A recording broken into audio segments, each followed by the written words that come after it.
हाय सखीज, welcome back to my channel. आज के वीडियो में फाउंडेशन लगाने के ऐसे दो तरीके मैं शेयर करने वाली हूँ जिससे कि ना तो आपका फाउंडेशन काला पड़ेगा और ना ही फाउंडेशन केकी होगा।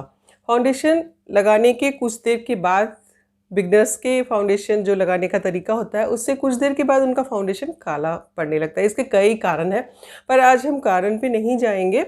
आज हम देखेंगे कि फाउंडेशन लगाने के दो ऐसे कौन से आसान तरीके हैं जिससे कि आपका मेकअप काला भी नहीं पड़ेगा और केकी ना होकर के आपका मेकअप फ्लॉलेस होगा, यानी कि ग्लोई डुई मेकअप होगा।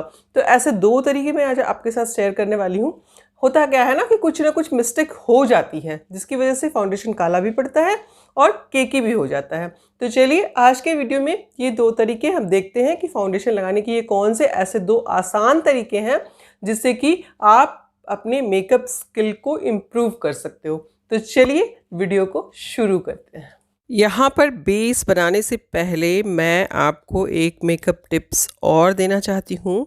बेस बनाने से पहले मैंने आई मेकअप किया था, तो उसको थोड़ा सा नीट करने के लिए मैंने मिसेलिन वाटर लिया है गार्नियर का और कॉटन बड्स में लगा करके उससे आई मेकअप का कॉर्नर जो है उसको नीट कर रही हूँ मैं। ऐसा आप अगर लिपस्टिक आपकी ज़्यादा लग जाती है या फिर कॉर्नर मोटा हो जाता है तो आप इस तरह से क्लीन कर सकते हैं। ये बहुत अच्छी तरह से क्लीन हो जाता है और फिर से आप अपना बेस बनाना शुरू कर सकते हैं। तो चलिए बेस बनाना शुरू करते हैं। यहाँ पे मैंने डेजर्ट बीज कलर लिया है इसका वेट एंड वाइल्ड का। आप फिट मी का भी ये डार्क स्किन टोन के लिए है, यानी कि इनकी स्किन टोन से ये दो शेड डार्कर है। तो सबसे पहले मैं इसको लगाऊंगी। धीरे धीरे हम कलर के फेयरनेस को लिफ्ट करेंगे, यानी कि बढ़ाएंगे। एकदम से बढ़ा देने से ही फाउंडेशन काला पड़ जाता है। और हमने यहाँ पे इसकी एक पतली सी लेयर लेनी है और आँखों के कॉर्नर के पास मैं चूँकि आई मेकअप हो गया था तो मैं पतला सा ब्रश यूज़ कर रही थी और अब मैं ब्यूटी ब्लेंडर की सहायता से दबा दबा कर, यानी कि डैबिंग मोशन में पूरे फाउंडेशन को फेस पे सेट कर रही हूँ। तो इस तरह से आपको दबा दबा के, यानी कि डैबिंग मोशन में ही फाउंडेशन को पूरे फेस पे फैलाना है और स्किन के साथ एब्जॉर्ब कराते चले जाना है, यानी कि सेट कराते चले जाना है। एक बात मैं यहाँ पे और बता दूँ कि मैं यहाँ पे बेस बनाना आपको बता रही थी जिससे कि आपका बेस काला ना पड़े, केकी ना पड़े। तो इसके लिए मैंने पहले फेस को क्लीन करके उसको टोनिंग की थी उसके बाद मॉइस्चराइज़र लगाने के बाद मैंने प्राइमर लगा करके यहाँ पे फेस को तैयार कर लिया था। तो ये काम तो आपने करना ही करना है। इसके साथ ही आप जब भी बेस बनाते हैं तो गर्दन को और कानों को बिल्कुल भी नहीं भूलना है, नहीं तो बहुत अलग अलग सा नज़र आएगा। अब मैंने यहाँ पे फिटमी के दो फाउंडेशन लिए हैं, 115 नंबर का है और 125 नंबर का है। तो 115 जो है ना फेयर स्किन के लिए है, तो वो वाला सेट मैं यहाँ पे दे रही हूँ यहाँ पे।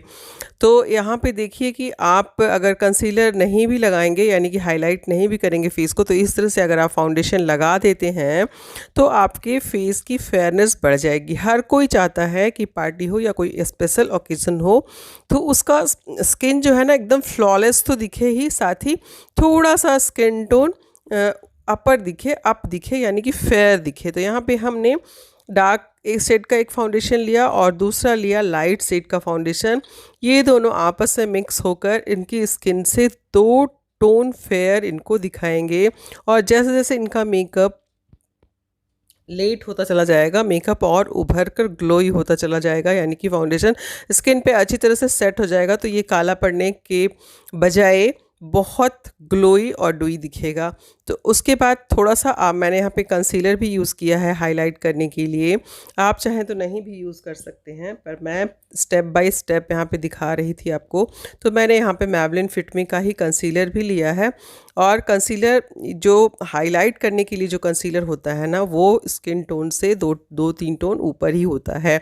ये आप सबको पता होगा, अगर आप बिगनर हैं तो भी आपको इतना तो पता होगा ही कि जब भी हम फेस को हाईलाइट करते हैं तो कंसीलर का सेट जो होता है स्किन टोन से 2-3 सेट अप होता है। उसके बाद छोटे से ब्यूटी ब्लेंडर की सहायता से मैंने इसको स्किन पे मर्ज कर दिया है और अब देखिए कि स्किन में फाउंडेशन कितना फ्लोई लग रहा है, ग्लोई लग रहा है और एकदम फ्लॉलेस लग रहा है। उसके बाद थोड़ी सी कॉन्टोरिंग करूँगी यहाँ पे यहाँ पे मैंने कंटूर के लिए कंटूर पाउडर लिया है, यानी कि ब्रॉन्ज़र लिया है, और उसी से कंटूर करूँगी। तो उसका तरीका देखिए, लाइट लाइट सा कंटूर करना है आपको। गर्मियों का मौसम है तो पाउडर कंटूर ही यूज़ करें आप, या फिर इसको आप ब्रॉन्ज़र भी बोल सकते हैं, वही यूज़ करें। और फ्लैट ब्रश की सहायता से नोज़ पे मैं इसको इससे नीचे की तरफ फैला रही हूँ, ऊपर की तरफ नहीं फैलाना है, नीचे की तरफ इसको फैलाना है। और इस तरह से अच्छी तरह से स्किन पे हल्का सा मर्ज कर देना है। उसके साथ साथ गालों में भी इसको मर्ज कर रही हूँ मैं। तो छोटा सा ब्रश की सहायता ली है मैंने। आप चाहें तो उंगलियों से या फिर ब्यूटी ब्लेंडर से भी कर सकते हैं। उसके बाद जब मेकअप हो जाता है तो मेकअप को करते हैं हम लॉक। ये लॉक गर्मियों में करना बहुत ही ज़रूरी है, सर्दियों में भी ज़रूरी है, बट सर्दियों में हम बहुत कम लूज़ पाउडर या फिर कॉम्पैक्ट का यूज़ करते हैं, पर गर्मियों में हम ज़्यादा से ज़्यादा पाउडर का यहाँ पे यूज़ करते हैं।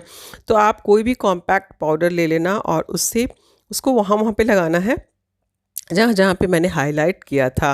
तो इस तरह से पाउडर से मेकअप आपका सेट हो जाएगा, लॉक हो जाएगा, और वो काफ़ी देर तक टिकेगा भी। बेशक आप इसमें वाटर स्प्रे कर लो या फिर हल्का फुल्का पानी पसीना आ गया तो भी आपका मेकअप लॉक ही रहेगा। उसके बाद नीचे का मेकअप आप कंप्लीट कर लीजिए। मैं यहाँ पे नीचे के का मेकअप कंप्लीट कर रही हूँ, आईज़ के नीचे का। और उसके बाद अब जो एक्स्ट्रा पाउडर है उसको आपको बड़े ब्रश की सहायता से झाड़ देना है, यानी कि कुछ भी फालतू एक्स्ट्रा दिखना नहीं चाहिए, सब कुछ स्किन में मर्ज लगना चाहिए। और उसके बाद बारी आती है हाइलाइटर की। हाइलाइट करेंगे हम इसको पाउडर हाइलाइटर से, केक हाइलाइटर है, सॉरी, ये ग्लैम 21 का केक हाइलाइटर है, जिसको कि मैं अपने मेकअप में कई बार यूज़ कर चुकी हूँ। काफ़ी अच्छा है, उंगलियों की सहायता से लगाया मैंने। और अब ब्लश लगा रही हूँ। तो ब्लश आप पहले लगा सकते हैं, मैंने यहाँ पे हाइलाइटर पहले लगा दिया था। कोई भी काम आगे पीछे हो सकता है, बस रिजल्ट अच्छा आना चाहिए। लास्ट में मेकअप फिक्सर से फिक्स कर दिया है फाउंडेशन को। अब चलिए देखते हैं दूसरा तरीका फाउंडेशन लगाने का। तो इसके लिए स्किन में केकी होने का एक और कारण होता है कि स्किन खुरदुरी सी होती है, तो उसे हमें प्लेन करना है। तो यहाँ पे मैं स्क्रब यूज़ करूँगी, फेस स्क्रब। और यहाँ मेरी जो मॉडल है वो चारकोल स्क्रब, बहुत माइल्ड वाला स्क्रब है, उसको ही फेस के लिए यूज़ करना चाहिए। तो ये माइल्ड वाला स्क्रब यूज़ किया जा रहा है यहाँ पे। और 2 से 3 मिनट तक इसको अच्छी तरह से फेस पे रगड़ने के बाद मैंने वॉश करवा दिया है।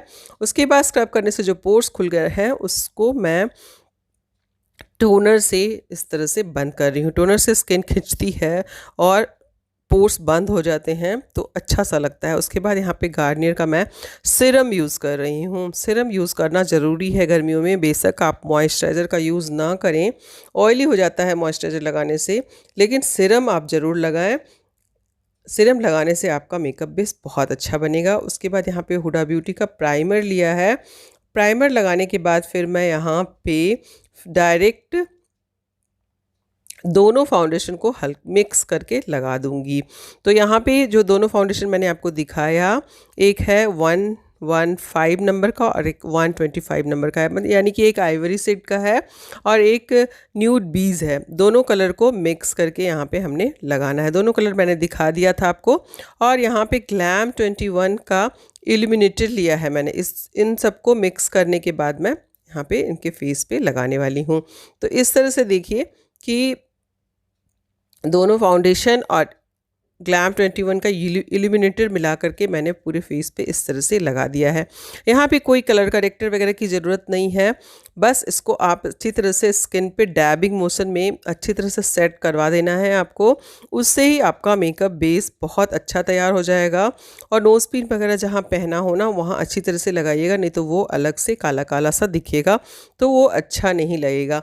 अभी आपको बेस थोड़ा सा ओवर लग रहा होगा इनके फेस से, पर थोड़ी देर के बाद जब आप देखेंगे तो ये जो है बिल्कुल सेट हो जाएगा।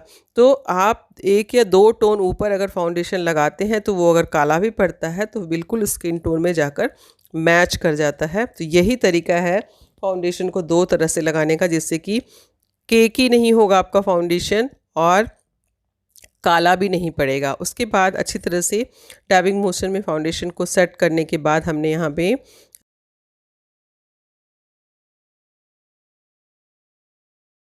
यहाँ पे मैंने कॉम्पैक्ट लिया है जो कि फिटमी का कॉम्पैक्ट है। कॉम्पैक्ट से पूरे फेस को लॉक कर रही हूँ मैं। उसके बाद गर्मियाँ ज़्यादा हों तो आप लूज़ पाउडर का भी यूज़ कर सकते हैं, पर मेकअप फिक्सर से पहले मैंने मेकअप को अच्छी तरह से फिक्स कर दिया है। तो देखिए इस तरह का मेकअप अगर आप करते हैं तो आपका मेकअप काला नहीं पड़ेगा। उसके बाद मेकअप फिक्सर से फिक्स करने के बाद 2 मिनट तक छोड़ दीजिए। उसके बाद ब्यूटी ब्लेंडर की सहायता से उसको सेट कर दीजिए। तो इस तरह से अगर आप मेकअप करते हैं तो आपका बेस अगर अच्छा बनता है तो मेकअप काला भी नहीं पड़ेगा, केकी भी नहीं होगा, बल्कि जैसे जैसे टाइम निकलेगा मेकअप ग्लो ही होता चले जाएगा। वीडियो कैसी लगी, अच्छी लगी हो तो लाइक शेयर सब्सक्राइब करना बिल्कुल मत भूलना। Thank you for watching.